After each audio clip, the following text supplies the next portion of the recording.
তোমরা দেখো আমি আমার পুকিকে নিয়ে আমি একটু মার্কেটে দিয়ে গেছিলাম, কাজ ছিল। আর এনাকে চাপতেই হবে আমার গাড়িতে, কোনো কিছু করার নাই, ঠিক আছে। এনে একদম আমাকে ছাড়া একদম অন্ধকার দেখেন। আর আমি গাড়ি নিয়ে বেরোলেই তো কথাই নাই ওনার শুধু স্টাইলটা দেখো কীভাবে চেপেছেন। পুকুরে ওটা মুখটা দেখাতে শোনো সবাইকে। উনি উনি শুধু রাস্তা দেখো, আমি জাস্ট এক হাতে ধরে আছি, মানে পড়লে আমার সোনাটাও যাবে, আমিও যাবো। আমি গেলে সমস্যা নেই, আমার সোনা যেন না যায় বাস, ঠিক আছে।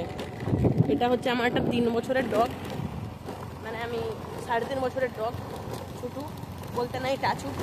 আমার বাচ্চা এখনো হাটটা কাটটা বেঁচে আছে। আমি ওকে রোড থেকে তুলেছিলাম, ঠিক আছে।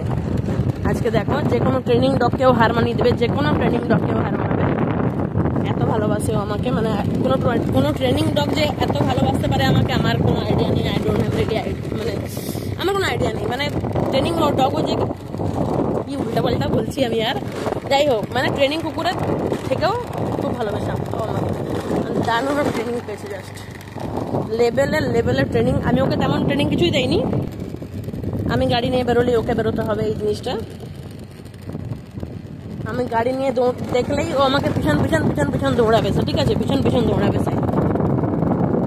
সেই থেকেই আমি ওকে এই যে ডিগির পাড়াদানিতে বসা শিখিয়ে দিয়েছিলাম। সেই থেকে ও ডিগিতে বিন্দাস বসে থাকে, খামারে সামনে দিকে তাকিয়ে দেখো। আর কোনো কুকুর দেখলেই ভাবও করবে, গাড়ি থেকে নামার চেষ্টা করবে। আমি ওর এইখানটায় চাপটা ধরে থাকি তখন ওকে, তখন আর নামে না।